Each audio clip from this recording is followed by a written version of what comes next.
berada di posisi timur ya, dan selanjutnya. Nah, ini menarik sekali karena ini seluruhnya basicnya adalah transmitter. Nah, untuk itu mari kita kembali mengingat pertemuan terakhir mata kuliah ini adalah saya memberikan teori tentang atau memberikan materi tentang, ada yang masih ingat gak nih?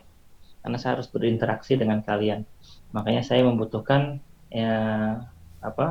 kontribusi kalian di kelas ini dengan cara meng-on-kan kamera agar saya bisa menatap wajah kalian, melihat ekspresi. Kalau ekspresinya bingung, saya tahu gitu ekspresinya paham juga terlihat dari ekspresi wajah. Karena saya sudah belajar tentang micro expression. Oke, santai aja ya. Kita ngobrol aja pagi ini. Baik yang belum on cam, silakan di on cam kan ya. Atau teman-teman yang sudah on cam, terima kasih ya. Dan mohon diingatkan teman-teman yang belum on kameranya, ingatkan untuk segera on kan. Baik, menurut kalian ada yang bisa membantu saya? Kira-kira pertemuan terakhir itu saya membahas tentang apa?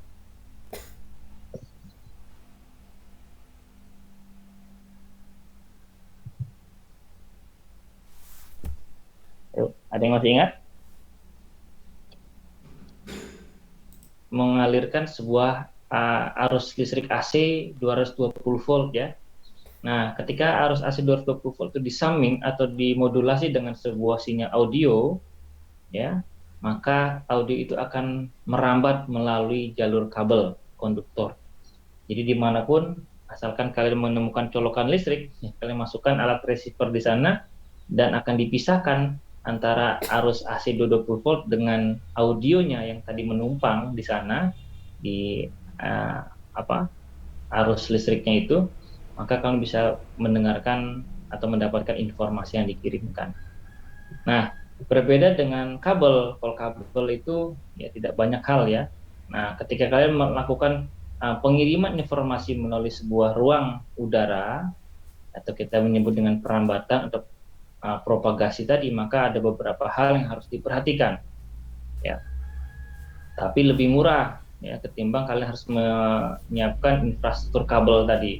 Kalau kabel dulu zaman saya kecil ya, ada, kalau kita pernah dengar telepon rumah ya menggunakan kabel ya, itu kalau kabelnya nggak dipasang ya nggak bisa nyambung gitu.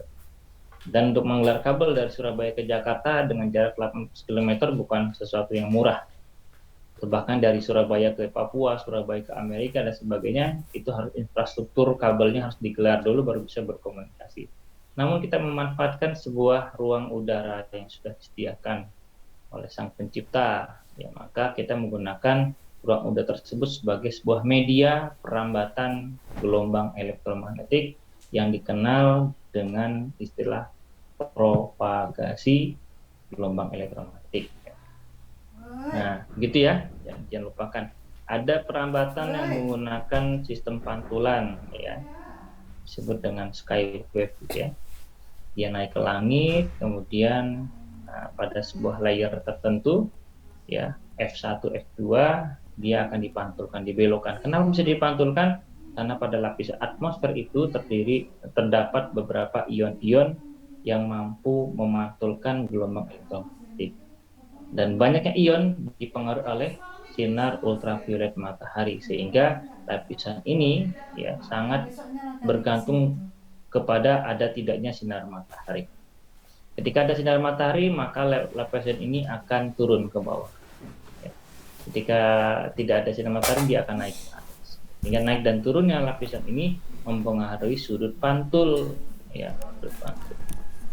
Semakin naik ke atas, sudut pantulnya semakin besar, sehingga komunikasi yang dilakukan menggunakan skywave bisa jarak jauh karena sudut pantulnya bisa besar.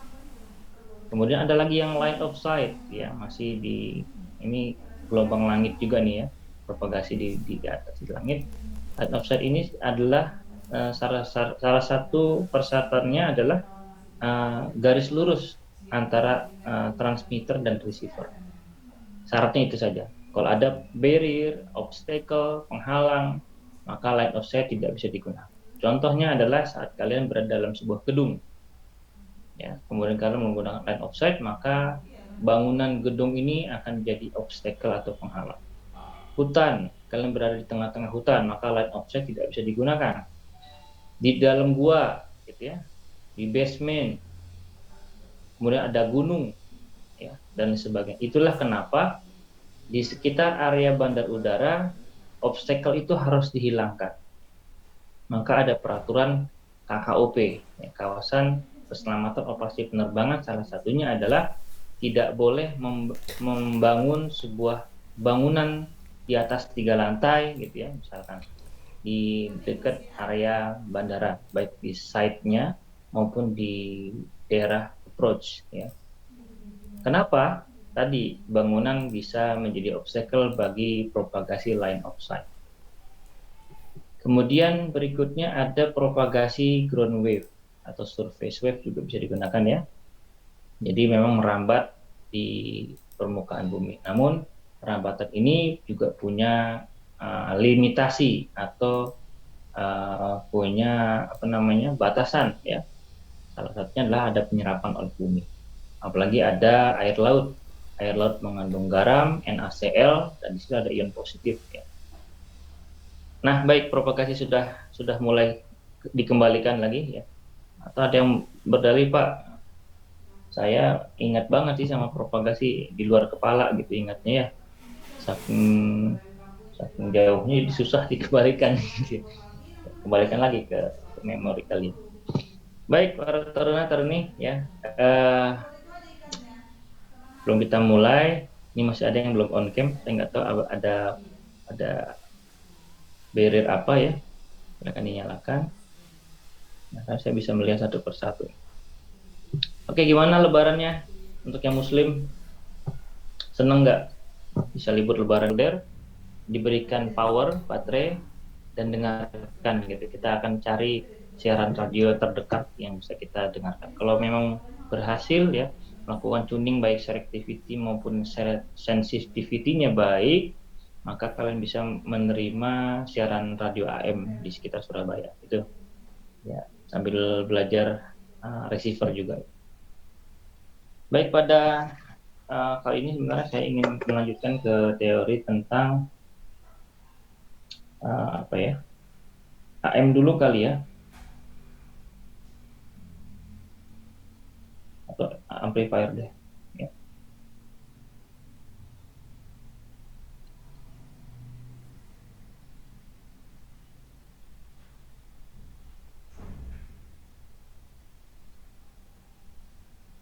Baik, ini ada satu blok diagram, ya, kelihatan, ya? Mohon izin, siap terlihat, Pak. Baik, ini ada blok diagram transceiver. Berarti memang ada dua fungsi di sini, ada transmitter dan receiver. Kalau blok diagram memang begini, ya, gambarnya, ya, belum ada komponennya masih, gitu, ya. Bahkan di sini udah modern nih, sudah ada LCD, ya. Nah, kita mulai dari ini ada sebuah speaker, berarti ini output, ya. Kemudian ini ada antena, kemudian ada mikrofon. Nah, berarti kita bisa menentukan nih yang mana transmitter, yang mana receiver. Berarti transmitter ciri khasnya adalah dimulai dari sebuah kondensor atau perubah konverter dari getaran suara menjadi sebuah sinyal listrik menggunakan mikrofon. Nah, kita cari mikrofon. Ini mikrofon.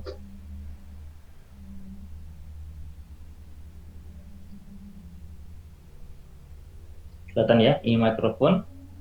Berarti ini adalah bagiannya transmitter. Dia menggunakan antena yang sama. Karena transceiver sifatnya adalah half duplex, antara transmitter dan receiver bekerja secara bergantian, maka di sini ada switching nanti, ya. Nah, kemudian ada audio frequency amplifier, ya. Nah, ini sedikit beda, ya. Ada MOSFET modulation. Kemudian dia mengambil osilator, kemudian dimodulasikan, dan terakhir dia bisa diperkuat dan akhirnya ditransmisikan. Sementara ketika dia berfungsi sebagai receiver, maka dimulai dari antena, ya, tapi tidak ke bawah ya, dia naik ke atas, ya. Kemudian ada filter, ada demodulasi, dan akhirnya dia dikeluarkan menggunakan loudspeaker. Ini adalah rangkaian wiring diagram namanya. Kalau tadi block diagram, ini wiring diagram. Ini transmitter AM, amplitude modulation, modulasi carrier, ya, yang dimodulasikan adalah amplitudonya. Dimulai dari ini mikrofon nih, ya, simbol mikrofon, kemudian ada audio amplifier, ya. Kemudian kita masuk ke sebuah modulasi. Ini sebenarnya rangkaian sederhana ya, modulasi. Di sini ada osilator ya, sehingga nanti audio akan dicampur dan keluar sekaligus diperkuat, dan sampai ke tahap akhir ini adalah dipancarkan menggunakan antena. Ya. Cara ini adalah receiver, ya, diterima oleh antena. Kemudian di sini ada lokal osilator, ya, untuk bisa dilakukan tuning ketika frekuensinya antara lokal osilator dengan beberapa RF yang berseliweran ini istilahnya sama gitu ya, atau resonansi, maka kita akan menerima frekuensi yang sudah dipropagasikan tadi. Kemudian di dalam ini ada penguat, pertama RF amplifier, kemudian di sini ada detektor, ya, kemudian dipisahkan antara carrier dan audionya, kemudian tinggal audio diperkuat, kemudian dikeluarkan menggunakan output. Nah, sebelum kita masuk ke modulator dan lain sebagainya, yang paling vital dalam sebuah rangkaian baik transmitter maupun receiver adalah amplifier atau penguat. Ya, jadi amplifier adalah sebuah peralatan rangkaian elektronik yang digunakan untuk menaikkan level signal input, ya. Nah, contohnya ini ya, ada small input signal, ini small, ya. Dari small dari mana sih kira-kira? Ada yang tahu nggak? Yang disebut small itu kecil ya. Kecil apanya sih menurut kalian? Ada yang bisa bantu saya? Di sini larger output signal. Ini apa yang kecil, apa yang besar menurut kalian? Mohon izin sinyal inputnya Pak, belum dikuatkan oleh gain Pak. Oke, sinyal input itu bentuknya kan sinusoidal ya, gelombang sinus. Nah, di gelombang sinus yang kalian tahu kalau kita urai dalam sebuah gelombang sinus itu ada apa aja komponennya di sana? Ada yang bisa jawab? Yang pertama? Mohon izin lembah dan bukit Pak. Baik, berarti amplitudo namanya. Lembah dan bukit itu namanya amplitudo, ya. Oke, baik, bagus sekali ya. Berarti ada amplitudo. Berikutnya ada apa lagi dalam sebuah gelombang sinusoidal? Ada frekuensi. Ada apa lagi? Ada perioda. Dan satu lagi, apa kira-kira? Ada panjang gelombang atau lambda. Itu nggak boleh lupa ya. Ya, ini nggak apa-apa, saya refreshing ya, karena kalau ini nggak paham nanti bingung. Yang dikuatkan apanya? Frekuensinya kah? Masa frekuensi dikuat gitu?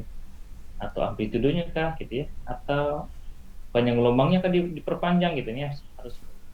Harus ini banget ya, harus paham banget.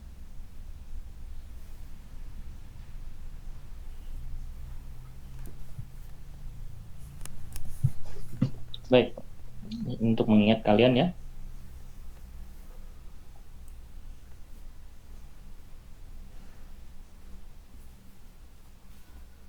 Ini ada gelombang sinus, ya. Ada sinusoidal. Kelihatan nggak sih? Mohon izin siap terlihat Pak. Lihat ya. Oke, kalau nggak kelihatan langsung aja info saya ya. Baik, yuk kita pecah satu persatu. Berarti ada apa di sini? Apa ini namanya apa tadi? Mohon izin amplitude, Pak. Iya, good. Satu ada amplitudo. Oh, lupa ya. Berikutnya ada apa lagi? Mohon izin frekuensi, Pak. Frekuensi. Oke, ada nomor 2, frekuensi ya. Ada apa lagi? Mohon izin lambda, Pak. Oke, sebelum lambda ada perioda ya. Perioda dan ketik. Yang berikutnya adalah lambda. Lambda atau panjang gelombang. Ya. Ya. Gitu ya. Nah, amplitude ini ternyata penting ya. Yang dilakukan penguatan oleh sebuah amplifier ya adalah panjang gelombangnya. Panjang gelombangnya, lambdanya ya. Ini shift amplifier ya. Ini ada sinyal masuk ya. Seperti ini ya. Maka dia akan dikeluarkan seperti ini. Apa yang beda antara sinyal input dan output? Menurut kalian, amplitudenya, frekuensinya, periodenya, atau lambdanya? Mohon izin amplitudenya, Bapak. Amplitudenya yang berbeda. Sehingga amplifier adalah sebuah rangkaian elektronik yang berfungsi untuk menguatkan amplitudenya. Amplitude itu bisa berupa tegangan, ya, bisa arus, bisa power, atau apa namanya, daya, ya.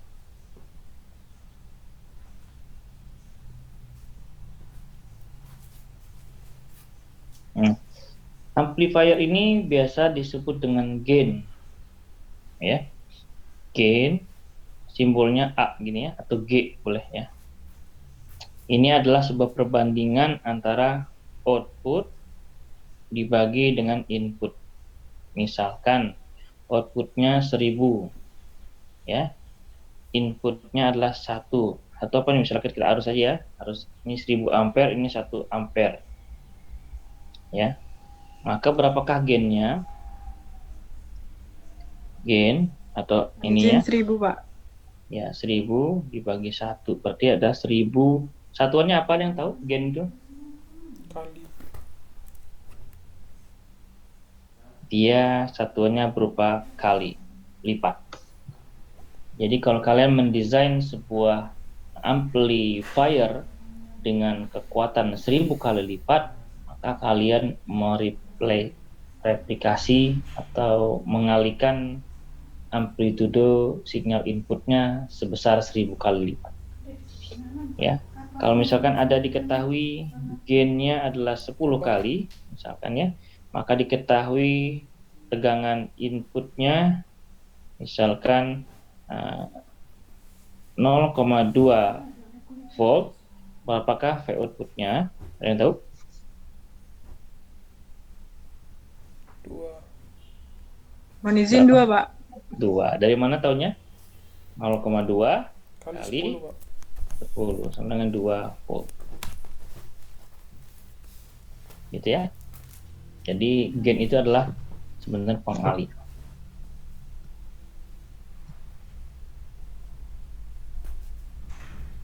Nah, kemudian bentar ya. Amplifier pun sebenarnya bisa juga nanti kalau di antena ya sebenarnya. Kalau di amplifier nggak ada istilah ini. Biasanya juga dinyatakan dalam bentuk satuan bel. Pernah ingat satuan bel? Oh, ya. Jadi kalau satuan bel ada desibel, ada sentibel, ada milibel gitu ya. Sama kayak kilogram, gram gitu ya. Kemudian desigram, centigram, miligram gitu ya. Meter, desimeter. Nah, kalau kalian pernah dengar dB atau desibel, sebenarnya adalah 10 kali lipat dari bel, dari satuan bel. Biasanya juga dinyatakan dalam desibel ya. Kemudian dalam satu dBm ya. Kemudian ada satuan dBi, nanti kita belajar ya di antena nanti. Ya, kalau misalkan sebuah gain dinyatakan dengan sebuah satuan desibel, jika positif maka artinya adalah penguatan, jika negatif maka artinya adalah pelemahan. Misalkan saya nanya nih, di spesifikasi ini gainnya berapa? Minus 30 Pak. Oh, kalau minus 30 artinya ada pelemahan. Kalau positif 30 berarti dia penguatan. Gitu ya. Idealnya gain adalah penguatan. Ya. Ada pertanyaan sampai sini? Kita akan kembali. Ya.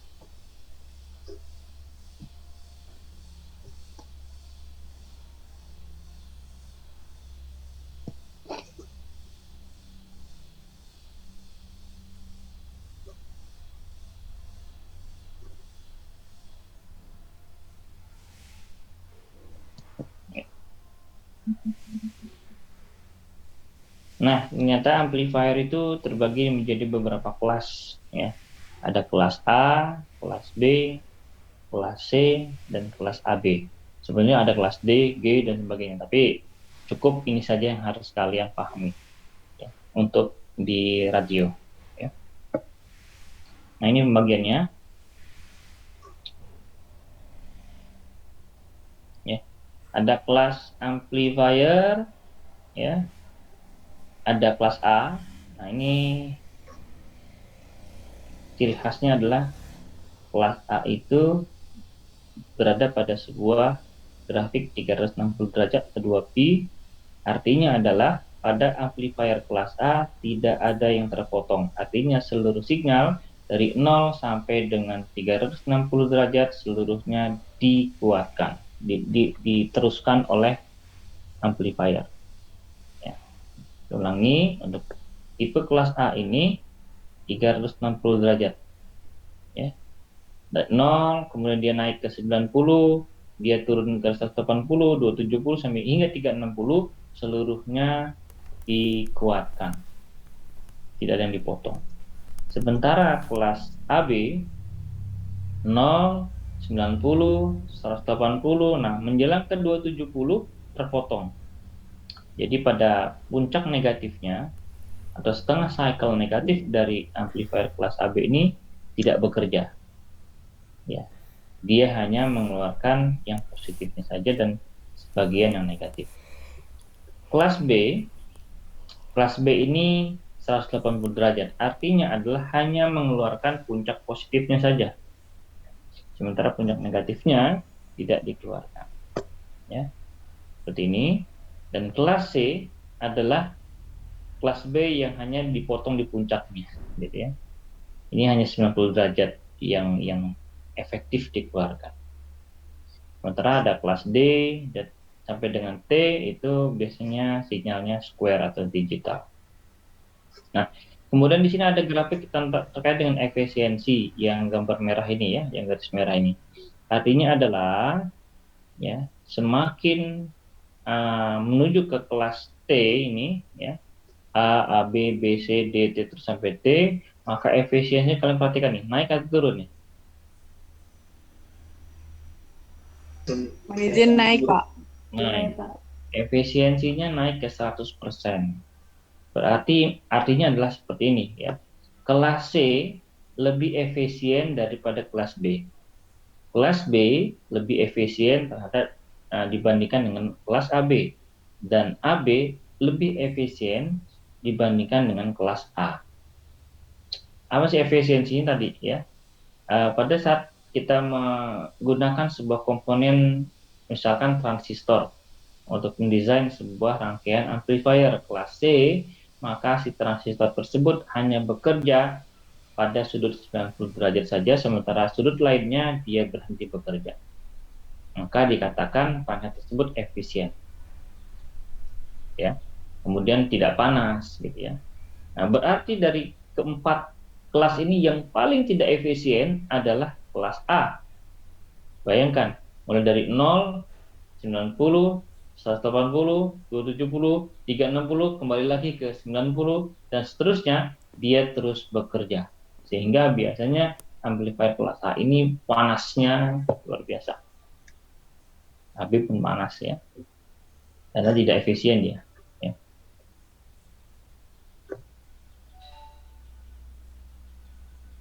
Ya, ini sama tadi ya. Kelas A amplifier. Rangkaian sederhana kelas amplifier seperti ini, ya misalnya menggunakan satu buah transistor yang di biasing seperti ini, ada R1, R2 ini adalah fungsi sebagai pembias, ya, pembagi tegangan. Dari mana sih tegangannya? Dari VCC. Ingat ya, jadi transistor ini mendapatkan tegangan dari VCC. Kenapa transistor harus menggunakan tegangan? Karena dia termasuk dalam komponen aktif. Berbeda dengan resistor, kapasitor, induktor. Itu komponen triple trikwek-kwek itu ya. Tiga bersaudara itu adalah komponen pasif. Ya, sementara transistor aktif. Sehingga ketika dia mau bekerja, kita kasih satu daya. Tegangan apa? Namanya VCC. Kolektor di sini ya. Kita kasih tegangan kolektor, taman kolektor di sini ya. Maka arus akan sesuai dengan hukum Kirchhoff ya. Dia bercabang, ada ke R1 dan ke RL. Nah, ketika ke R1 kemudian dia menuju ground, maka dia di seri dengan R2, maka kalian sudah paham di ilmu listrik, di sini terjadi voltage divider, pembagi tegangan. Kalau di sini 12 volt, kemungkinan mungkin di sini 6, di sini 6, atau di sini 8, di sini 4, gitu ya, tergantung nanti pembiasannya. Nah, besaran tegangan R1 R2 ini tergantung dari spesifikasi transistor yang digunakan. Sebenarnya untuk bisa menggerakkan transistor cukup dia memberikan bias pada kaki basis elektor dan basis emitter itu di atas 0,7 untuk silikon ya.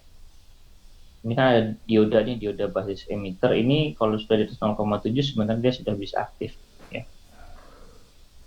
Nah, kali pembiasan ini itu untuk menentukan di mana kalian bisa memasang operating point Q. Untuk bisa membuat kelas A amplifier, maka kalian harus bisa menempatkan Q tepat di tengah-tengah garis merah ini. Cara gimana nanti ya? Itu di pelajaran SSE itu ya, ada ya. Ketika Q-nya ada di atas, di bawah, maka nggak jadi kelas A dia. Ya, kelas yang lain gitu ya. Nah, seperti ini ya. Nah, kemudian RL ini ada pembatas arus ya pada kolektor. RE adalah tahanan emitter.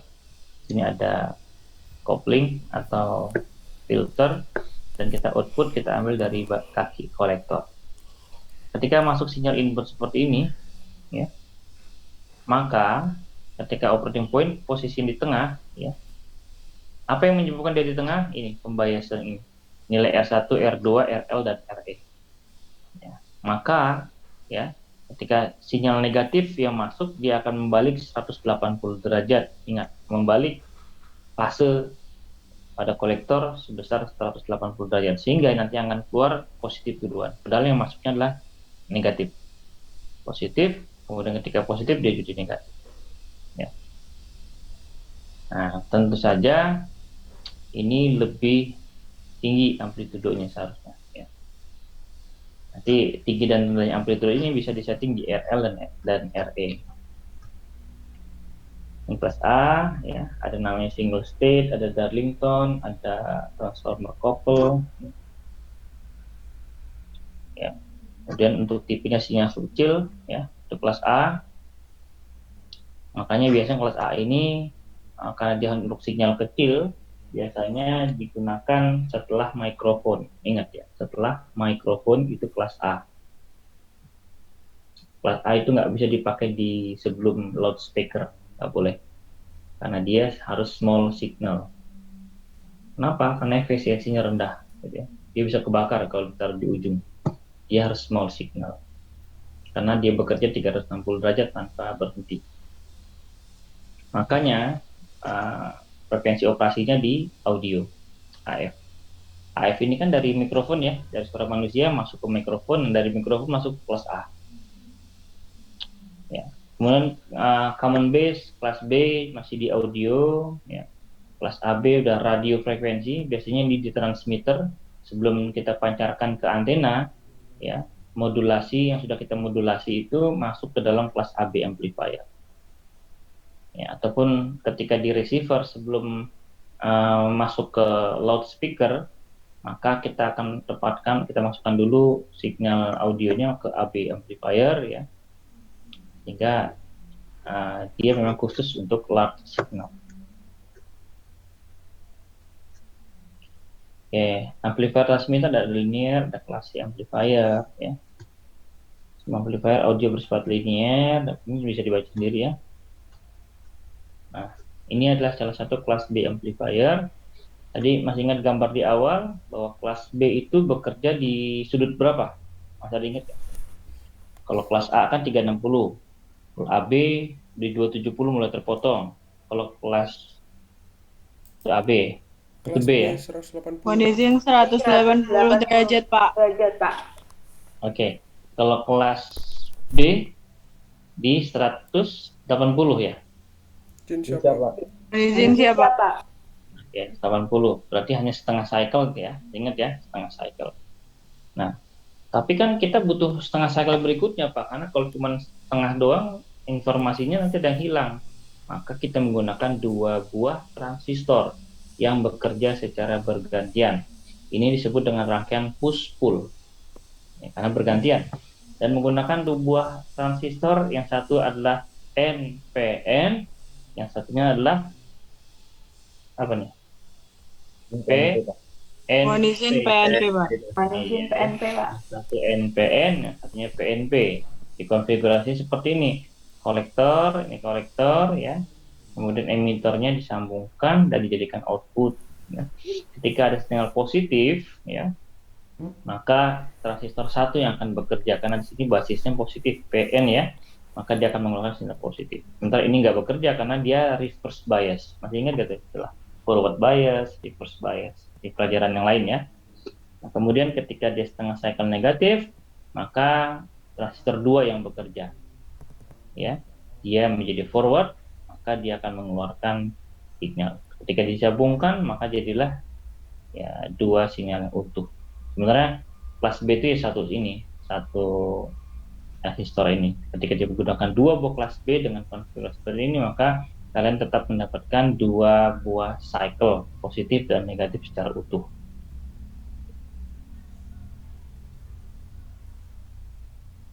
Ya.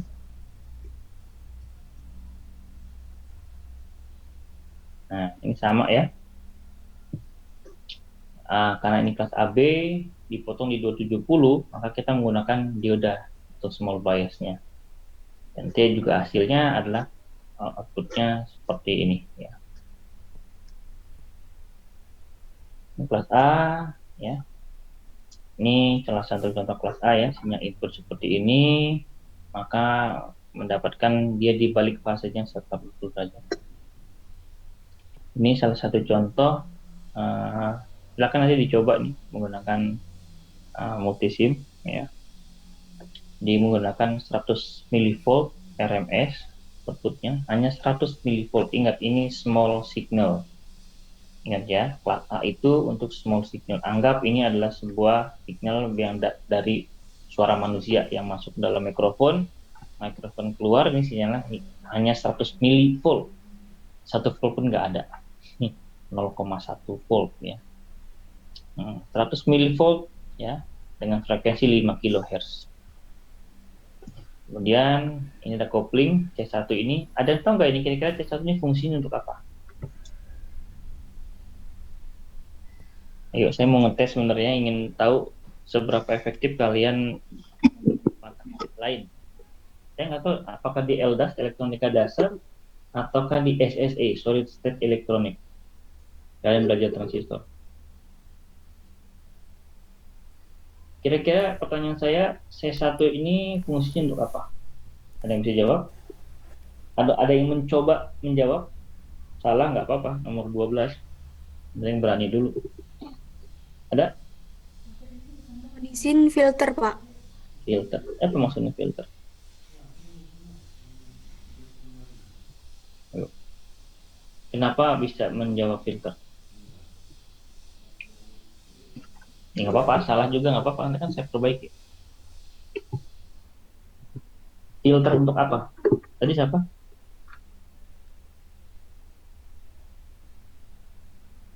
Tadi siapa yang jawab filter? Sini siap, saya Sylvia, Pak. Sylvia. Kenapa Mbak Sylvia? Apakah kita harus menyaring di sini? Biar apa disaring menurut kamu?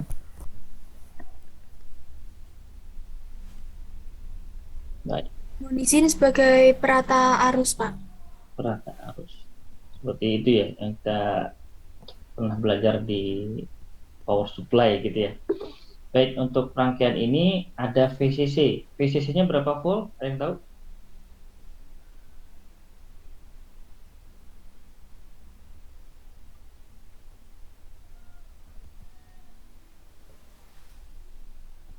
VCC-nya 15 volt. 15 volt ini fungsinya untuk apa? Untuk memberikan tenaga kepada Q1 lewat bias R1 dan R2 ini kan tadi ya saya jelaskan, ini kan satu dayanya si Q1 nih. Nah, perhatikan di sini ya. Q1 ini menggunakan atau yang tersambung dalam dirinya itu ada dua jenis sumber tegangan. Yang pertama adalah 15 volt. 15 volt ini DC atau AC saya tanya. Inilah simbolnya. Mohon izin DC, Pak. DC. Ini simbol DC ya. Ini baterai nih. Sementara ini AC atau DC? Jenazah, Pak. Mohon izin AC, Pak. Karena fungsinya dia adalah ingin menguatkan si AC. Berarti perhatikan hati-hati.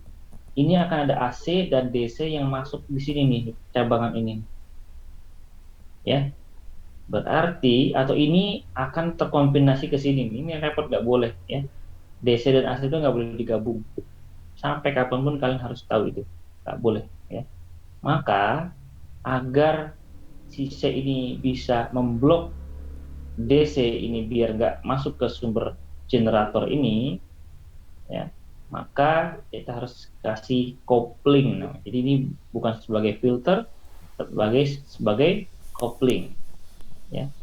Kita tahu C itu kalau dikasih tegangan DC kan dia putus ya, karena kan dua lempengan yang tidak saling terhubung ini.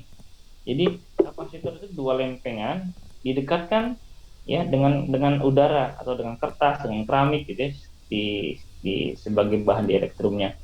Sehingga ketika dikasih DC dia tidak berfungsi apa-apa, dia sebagai pemutus DC. Maka dikenal bahwa kapasitor berfungsi sebagai blocking DC. Mohon dicatat dan diingat sampai kalian bekerja bahwa kapasitor fungsinya sebagai blocking arus DC.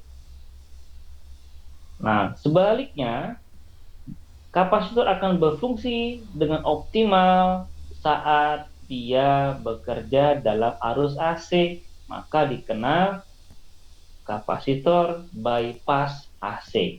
Jadi cukup dicatat saja di buku kalian, kapasitor ya, blocking DC, bypass AC. Ya.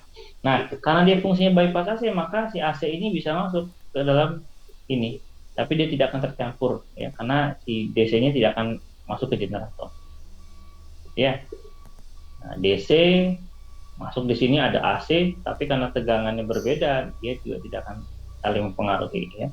AC ini akan masuk diproses oleh Q1 untuk menjadi output AC. Perhatikan di osiloskop ini. Inputnya saya ambil di channel A, ya, inputnya saya ambil di sini sebelum C1, ya, sebelum C1 ya. Kenapa? Karena saya juga menghindari osiloskop saya kena 15 volt ini, ya, khawatir rusak ya. Maka si osiloskopnya saya kasih ketegangan rendah 100 mV. 15 volt ini cukup besar loh ya. Bisa-bisa rusak nanti osiloskop. Makanya osiloskopnya saya taruh di sebelum C1. Inilah sebenarnya penting, kalian harus nge-lab ya. Jadi bisa tahu kalau salah pasang kaki yang terjadi apa. Karena banyak sudah korban keganasan taruna. Osiloskopnya banyak yang rusak. Ya tapi nggak apa-apa ya. Misalkan berarti digunakan ya. Baik, berikutnya ya, nah ini saya masukkan di input ya, maka di layar osiloskop ini akan muncul gambar yang ini ya, yang merah ini. gelombang sinusoidal merah. Kemudian outputnya saya ambil dari kaki kolektor, ya, dari kolektor, maka dapatlah saya warna biru ini. Wow, gitu ya. Ini apa yang bisa kalian lihat dari gambar ini? Pertama, apa yang lebih besar dari yang merah? Mohon izin amplitudenya, Pak. Good, amplitudenya lebih tinggi. Berarti tiket satunya sukses. Dia sebagai amplifier. Ya, dari 100, saya nggak tahu ini ada nggak tanda tangan sini. Oh, nggak ada. Dari 100 milivolt ini bisa sampai mungkin 2 atau 3, saya nggak tahu nih penguatannya berapa kali ya. Volt ini, ya. Jadi besar ini. Jadi kalau dimasukin ke speaker nih, speakernya tambah gede nih, ya. Speakernya besar, suaranya. Ini kecil, masuk ke mic kecil, masuk ke satu jadi besar. Ya. Apalagi nih, informasi apa lagi nih? Selain amplitudo yang diperbesar, apanya lagi? Yang bisa kalian lihat perbedaan antara yang merah dan biru, atau sinyal input dan sinyal output. Mohon izin periode, Pak. Periodenya beda apa sama? Izin frekuensi. Frekuensi beda apa sama? Mohon izin sama, Pak. Mohon izin fase, Pak. Nah, frekuensinya sama. Tuh perhatikan ya. Dia 0, dia juga 0. Dia puncak, dia juga puncak, gitu ya. Frekuensinya sama berarti periodenya sama. Panjang gelombangnya pasti sama, gitu ya. Ya. Karena panjang gelombang kan juga nanti dihitungnya dari periode. Berarti yang berbeda fase. Berapa perbedaannya? Mohon izin 180 derajat, Pak. Iya, betul. 180 derajat. Yang merah ke bawah, yang biru ke atas, gitu ya. Yang satu setengah cycle negatif puncak, yang birunya setengah cycle positif puncak, gitu. Berarti memang dia berbeda fase 180 derajat. Nah, ini sudah terbukti nih dari eksperimen menggunakan multisim ini bahwa Q1 dengan seri 2N3904 dan pembiasan seperti gambar ini mampu melakukan penguatan atau gain. Ya. Berapa nilainya? Nanti kita uji di komputer kalian masing-masing.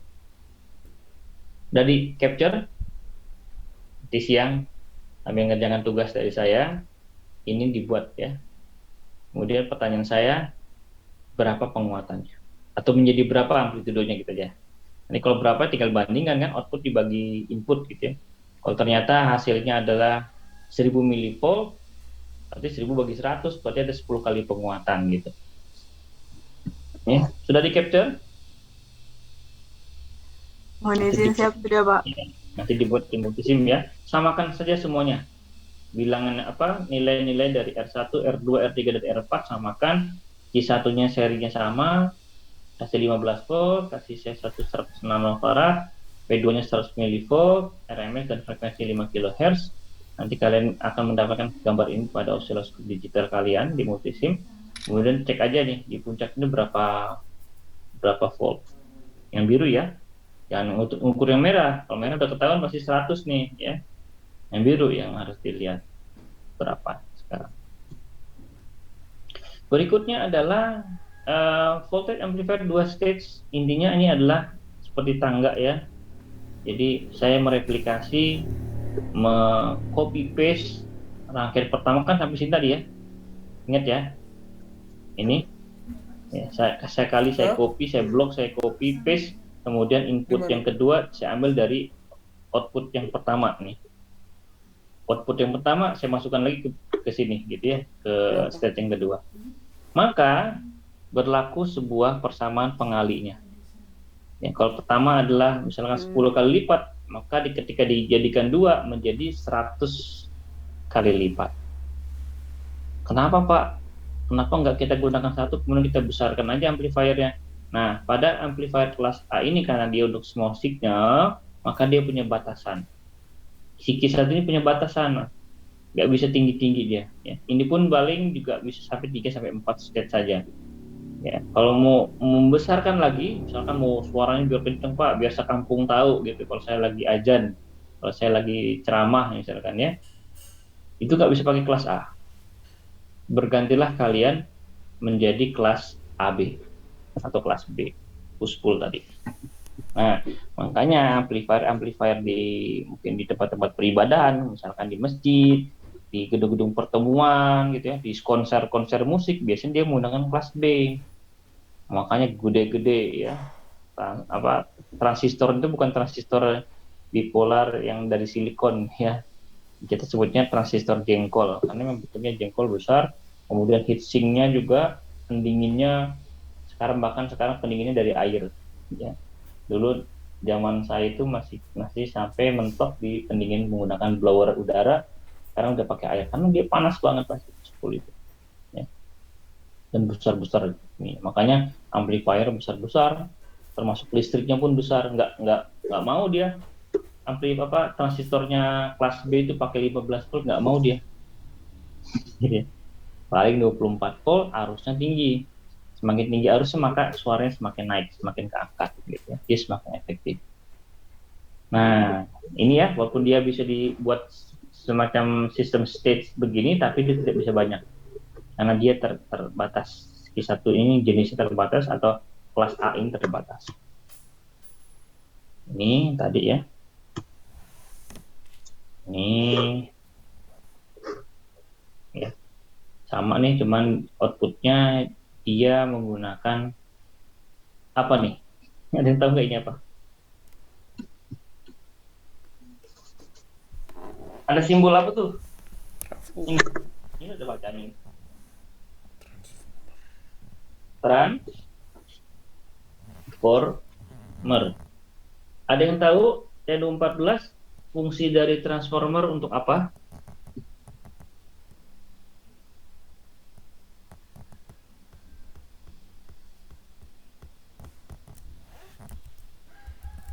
Ada yang tahu?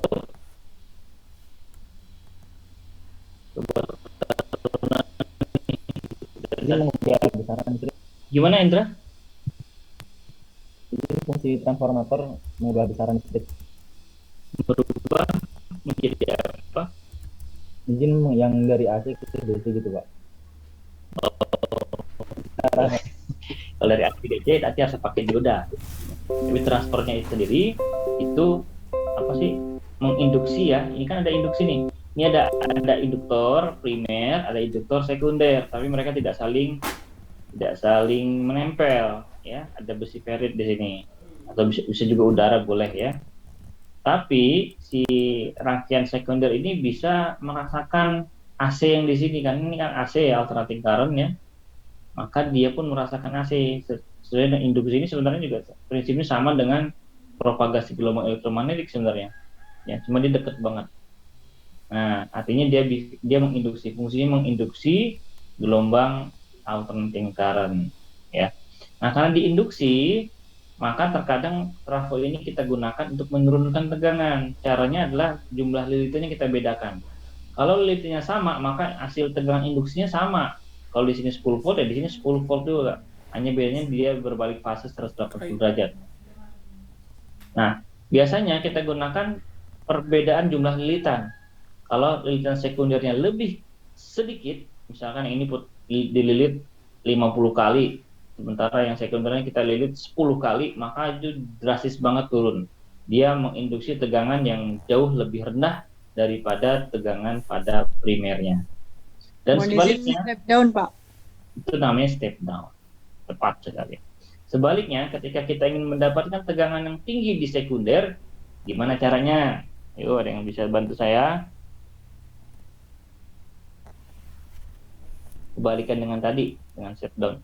Kita apakan lilitannya? Mungkin dinaikkan, Pak. Apa yang dinaikkan? Di sebelah mana? Lilitan sekunder, Pak. Betul, ya. Jadi, kalau kalian ingin mendapatkan tegangan induksi yang lebih besar dari primer pada sekunder, maka lilitan sekunder harus lebih banyak daripada lilitan primer. Nah, pada kasus ini sama. Ini berbanding 1, artinya primer dan sekunder sama. Buat apa, Pak? Kok sama di induksi gitu ya? Nah, ternyata ini bisa juga sebagai kopling. Ya. Kopling agar arus yang di sini itu tidak ada hubungan dengan ground di sini dan tegangan di sini. Ya. Jadi kalau misalkan ada yang short dari sini, ya, dari sini nih ke ground itu tidak short. Kenapa? Dia beda rangkaian loh. Tapi kalau dari sini kalian jumper, ya, dari sini kalian jumper ke sini, ini udah short namanya. Tapi kalian jumper dari sini ke sini, itu tidak short. Kenapa? Karena dia punya kopling ini. Ya, sehingga dia akan terlepas dari sistem induknya. Tapi dia tetap punya sistem baru. Positif dan negatifnya juga baru. Ya. Jadi ya, ini sebagai kopling. Tuh ya. Nanti nih kalian nih berguna banget saat kalian mendesain sebuah transmitter. Biasa kita menggunakan trafo ini, ya, trafo audio namanya. Ini kelas C, ya, sama ini ya, cuma beda efisiensi dan potongan aja. Dia hanya sedikit aja ya, kurang dari 180 derajat nih isinya. Padahal inputnya utuh, munculnya di output cuma segini doang gitu. Tapi makanya dia efisien banget dia. Dia kerjanya cuma menjelang 180 dia naik gitu ya. Kemudian dia berhenti lagi, dia off lagi.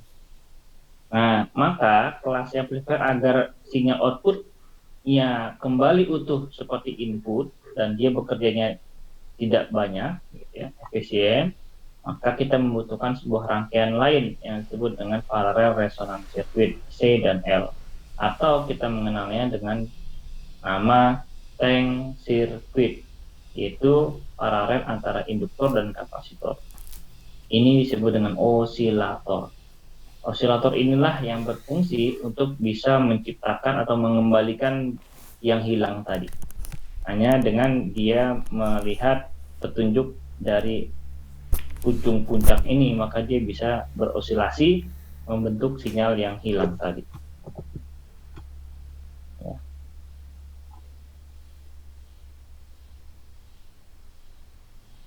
Ya, ketika ada sinyal output seperti ini, ya, sudutnya antara 180 sampai 180, maka RF input ya, ini langsung dia bisa memunculkan yang hilang tadi. Jadi kira-kira dari hanya ujungnya saja, maka dia bisa membentuk sinyal output yang utuh. Oke, lebihnya silahkan dibaca ya. Baik, selesai. Ada pertanyaan?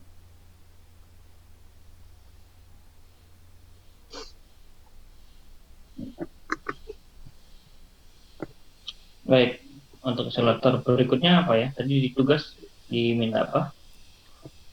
Bikin apa? Mohon izin untuk membuat rangkuman, Pak. Yang di tabel itu, Pak. Ya, pertama pelajari ya untuk belajar amplifier, modulator, gitu ya, dan modulator, kemudian cari masing-masing artikel di Garuda Kemendikbud ya, .go.id.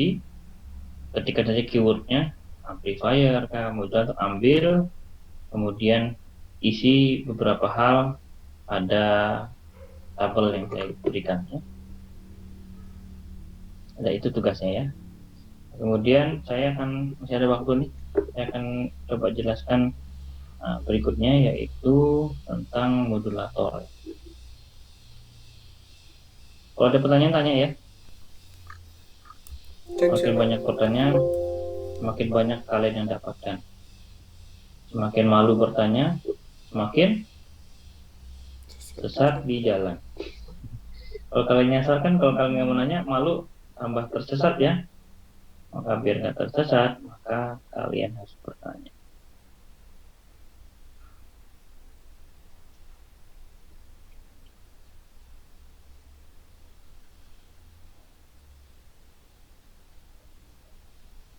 Baik, perhatikan para taruna semuanya ya, bahwa saya mengingatkan kembali bahwa kalian itu berada pada sebuah perguruan tinggi ya, di perguruan tinggi vokasi diploma 3. Dan cara belajarnya adalah cara belajar orang dewasa, bukan cara belajar anak-anak, ya.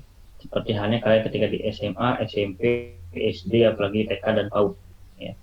Hingga cara belajar orang dewasa itu adalah ketika diberikan clue, petunjuk, kalian cari. Jadi guru, dosen bukan sebagai satu-satunya sumber informasi kalian. Dan guru dan dosen pada perguruan tinggi fungsinya sebagai mediator aja, fasilitator. Ya. Sementara dengan kemampuan pembelajaran kalian masing-masing, kalian bisa mencari lebih banyak. Caranya apa? Bertanya. Jadi kalau Pak Ade ngasih informasi sedikit, kalau mau banyak, tanya aja. Gitu. Karena ini adalah, jangan menyamakan saat di SMA ya. Kalau di SMA kan benar-benar disuapin tuh. Ya. Dipaksa kalian nggak mau belajar, dipaksa belajar ya. Tapi kalau di kuliah, di perguruan tinggi ya nggak begitu gitu. Kalau kalian nggak mau makan ya udah didiamkan gitu. Gitu ya. Jadi semakin kalau kalian ingin banyak mendapatkannya, kalian yang mencari dan mengejar.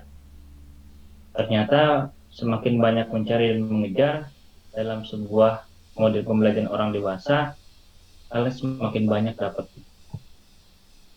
Memang benar, learning ability, kemampuan pembelajaran setiap orang berbeda-beda.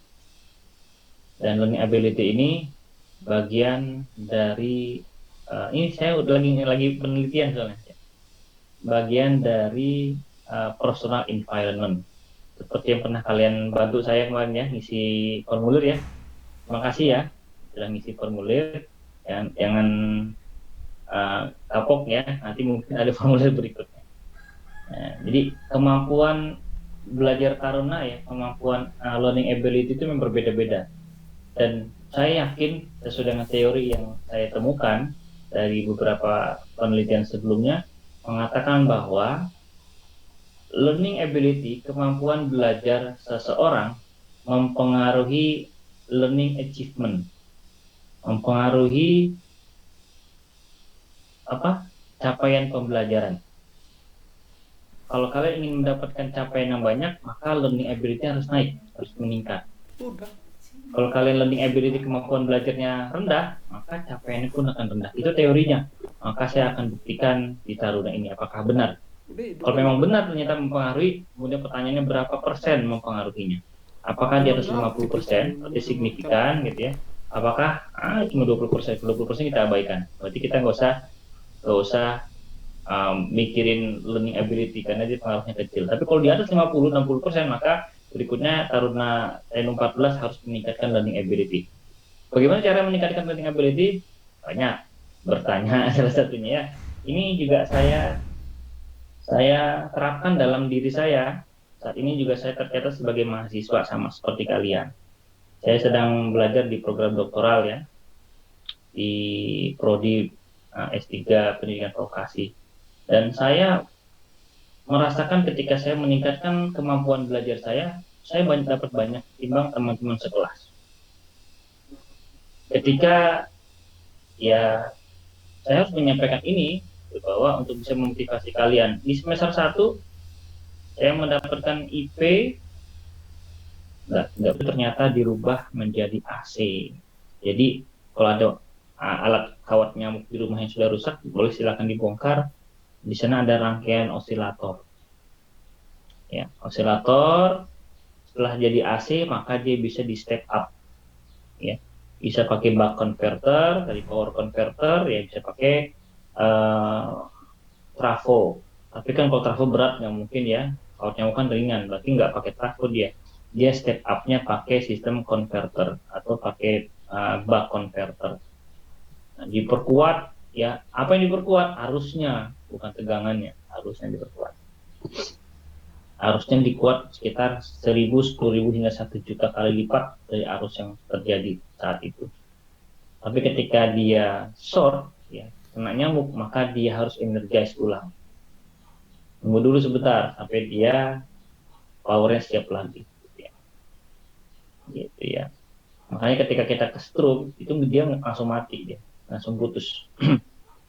Kalau kalian megang kawat nyamuk, ya, atau di-shortkan 2 kawat itu, maka sejenak setelah dia mengeluarkan percikan api, dia langsung putus. Sampai dia open, maka dia energize lagi. Ya, karena sistem tadi arusnya besar tapi hanya sebentar, hanya sekian detik. Ya, itu ya.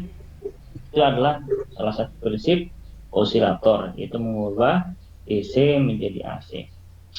Oke, ada 4 bentuk dasar, ada square wave, triangle, sawtooth, sinusoidal yang kita akan pelajari sebenarnya di nomor 4 ini, sinusoidal wave. Ya. Ini ada rangkaian, ada induktor kapasitor, ada resistor kapasitor, ada kristal osilator, ya. Tapi kita menggunakan feedback signal, ya. Ini nanti jadi sistem looping, ya, akan terus berosilasi.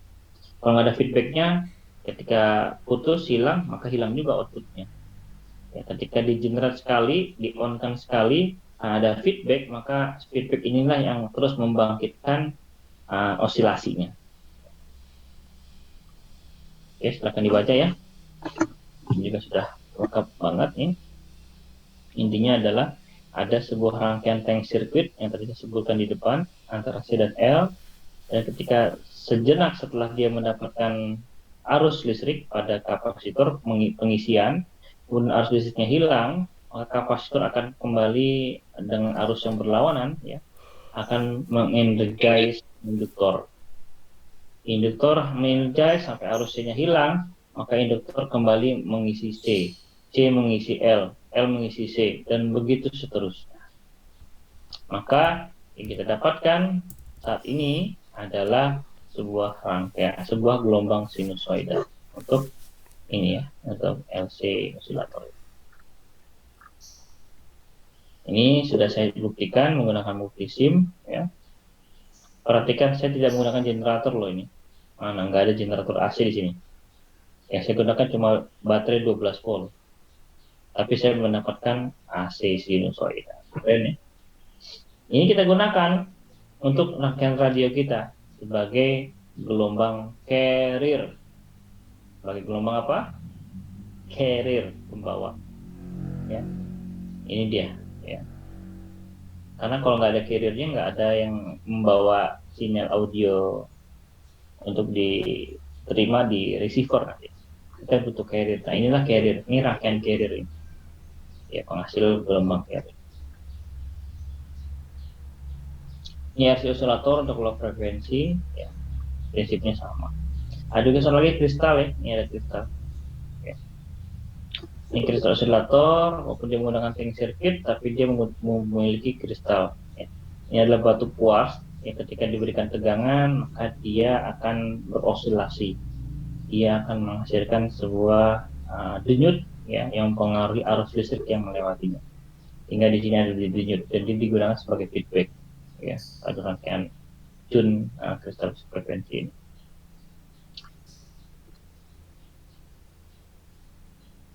Baik, saya pikir itu yang bisa saya sampaikan di pagi hari ini.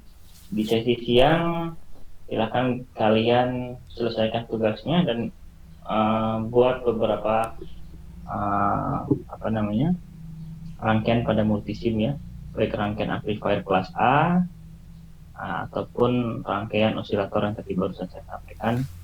Kalau ada kendala, silakan dicatat, dan pertemuan selanjutnya silakan ditanyakan apa yang menjadi kesulitan kalian untuk bisa sama-sama kita pecahkan. Begitu mungkin ya untuk pertemuan hari ini, karena saya harus persiapan rapat lagi. Ada pertanyaan? Taruna-taruni semua?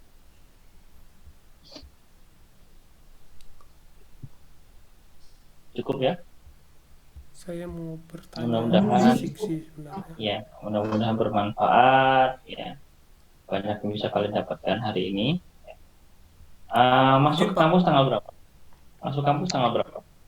Mohon izin Izin tanggal hari Selasa, Pak, tanggal 17, Pak. Oh ya, ada libur tanggal 16 ya. Izin siapa? Ini rencana tanggal 20 kita sudah offline. Ya. Memang kondisinya di kantor, di kampus sudah mulai kondusif ya. Pertanyaan saya, Walaupun masih tetap menggunakan masker, tapi sudah mulai cair ya, sudah mulai, bahkan mungkin kasusnya sudah nol. kalau Mudah-mudahan juga ini diberlakukan juga di asrama, sehingga kalian bisa beraktivitas lebih banyak daripada beberapa bulan yang lalu di pandemi ya. Artinya pulang dari kelas, pulang dari lab, nah, kalian bisa beraktivitas seperti olahraga ya, dan lain sebagainya. Dan semakin banyak aktivitas kalian di asrama akan menghilangkan atau menurunkan keinginan kalian untuk pulang, untuk pulang kampung, untuk pulang ke rumah. Kalau kalian di asrama tidak punya aktivitas apa-apa, hanya masuk ke asrama, mandi, gitu, bersih-bersih, kemudian nunggu saatnya makan malam, nunggu saatnya makan malam, gitu ya, itu pasti pikirnya pengen pulang, nggak betah. Maka saran saya bergerak, ya. Entah hanya sekedar main ke kamar sebelah, gitu, sekedar ambil bola kemudian lempar-lemparkan ke ring basket, gitu ya. Itu